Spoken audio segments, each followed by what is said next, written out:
Hello everyone and welcome back to another book review. Today I am going to be reviewing the poetry that I read over this weekend. That is right, not just the week, but the weekend. Normally I do this in a week-long segment, but we've had some developments and some updates in my challenge to find poetry that I actually enjoy, and so I wanted to share them from the poetry that I read this weekend. We're going to do one volume at a time, and there are two of them because one kind of feeds the other.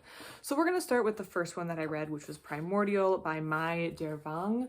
I'm going to be honest, I primarily picked this up for the cover. The cover is kind of what called to me. We have this creature here and this cool green and black. It's maybe a little bit bigger for a poetry volume, but I knew it was going to be kind of quick to read. That being said, I had been reading it for a little bit before this weekend and I wasn't really getting a lot of traction with it. So at the very beginning, I was like, this is going to be another dud. It's not really going to land with me. So I was kind of putting off finishing it. So at the very beginning, or the first half before I really got into this weekend, I was like, I'm not really sure how I'm feeling about this one in particular. So the poetry in Primordial focuses on two different aspects which the poet blends together. And the first is this creature called the Saola, and I hope I'm saying this correctly. And the second is, I believe, the poet's own experience of being a Hmong refugee following displacement in Laos and Vietnam. So that's where like the Saola is, and then she's blending it with her experience as a refugee or experiences from that group of people. So that is how, those are the two themes in this poetry book that she kind of brings together. And the Saola was a creature that I wasn't familiar with. So it's actually one of the few large animals to be discovered recently, and it was spotted for the last time in the wild in 2013, but it wasn't discovered until the late 1900s to begin with, and it exists in the mountains in Laos and Vietnam. So it's kind of reclusive, and she makes some parallels between that and this refugee experience. So she is drawing these parallels, and it was kind of cool to read about this. But about halfway through the book really did pick up. The poetry really picked up, and I'm not really sure if I just started to get what the poet was putting down. I don't know if I was just starting to connect with it a little bit more, but for whatever reason, about the halfway point of the book, I think things got really well. Maybe that's where she introduced that second element of the Hmong refugee identity. So maybe that's where things started to connect for me, but something about the second half of the book read much quicker than the first half of the book, and I really did enjoy it. There's a lot of different creative things the poet is doing in this book. So the poems are set up in a variety of styles. I have to be honest, some of them I don't think I read correctly, but some of them I did, and I really liked this creative linear timeline one that she did a lot of the time. Let me see if I can find one immediately. Here we go. There were a couple that looked like that throughout the book that I really liked. My favorite one, if you do get this book, is going to be on page 144 and 145. So this one was my favorite, and it is in that linear style. There's one style that I've seen some poets do, and I never can figure out how to read it, and I'm pretty sure every time I read it, it's incorrect.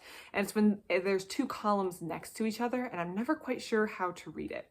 So there's one that I really couldn't figure out, but for the rest, I gave him my best shot, and I think I gave it a fair go. So this one picked up halfway through, and riding the high of this one, I decided to read a poetry volume that I had out that I'd been putting off for a while, and that was the second one this weekend, Underdays by Martin Ott. So this is a very small collection, and I just picked it up because it seemed to be more concrete, and I figured it wouldn't be a bad pick. So the background, which I didn't know anything about this poet going into this book, but the background is Martin Ott worked as a US Army interrogator, which is a very unique background, and his experience there definitely does bleed into the poetry, and you can definitely see it. But since being an Army interrogator, he is the author of 6 books of poetry and fiction, according to the back, so he's definitely been busy, I'm assuming post-military experience. So I delayed reading this because I really wasn't feeling picking it up, but riding the high of having finished Primordial, I decided to pick up this one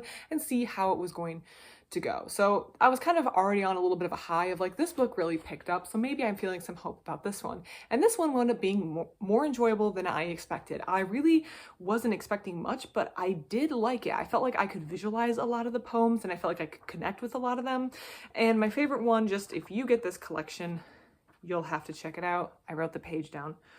It's called Refrain, and it is on page 28 of this collection, but I felt like I could visualize and connect with a lot more of these than I actually expected. So both of these were much better than a lot of the stuff that I have been reading recently. I think halfway through the second half of this one and the entirety of this one were pretty good. We'll say pretty good. I feel like that's a fair assessment. And both of these are warm. If we're doing like this hot, cold game towards my ideal collection of poetry that I really resonate with, both of these are warm and warmer than I've been in a while. So I feel like this is a pretty good starting point. And neither of these are my mythical perfect collection.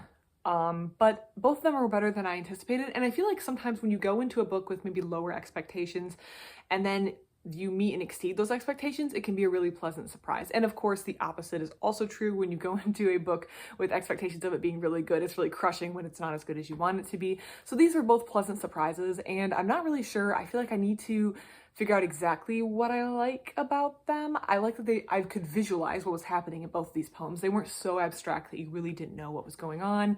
I feel like I liked the earth elements in this one and the natural environment. And I really couldn't put a finger on this one. I've sat on it for a couple days and I really can't put a finger on why I like this one, but I did. So we're going to be on the hunt for things that are warmer. So maybe not looking for the mythical perfect collection, but things that are warmer. And if I just keep moving in that direction, I don't know, maybe we will get there. I got 3 more when I went to the library. So, which I went to the library to get one hold, and I got like 5 books. So I don't know what I was doing.